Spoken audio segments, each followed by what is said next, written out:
ఈరోజు ఎండు చేపలు వంకాయ వండుకుందాం. కోసుకునే ముందు నిమ్మరసం వేసుకుందాం.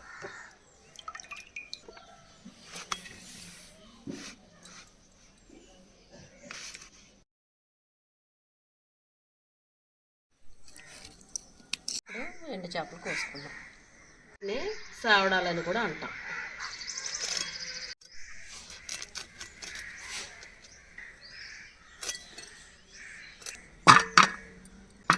ఈ చేప ముక్కల్ని శుభ్రం చేసుకుందాం. ఇప్పుడు కూర పొయ్యి మీద వేసుకుందాం. ఇప్పుడు నూనె పోసుకుందాం. కడిగి పెట్టుకున్న చేప ముక్కలు వేసుకుందాం. ముక్కలు పక్కన పెట్టుకుందాం. ఉల్లిపాయ పచ్చిమిరపకాయ వేసుకుందాం.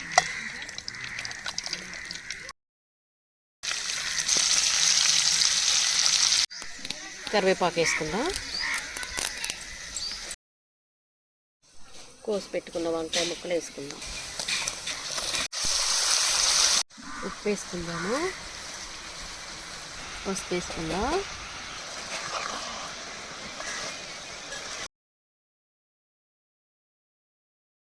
మూత పెట్టుకుందాము.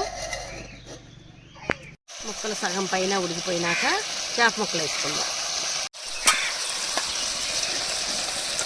చక్కగా మగ్గిపోయాయి. కొంచెం నీళ్ళు పోసుకుందాము. ఉడికిపోయింది, దింపేసుకుందాం.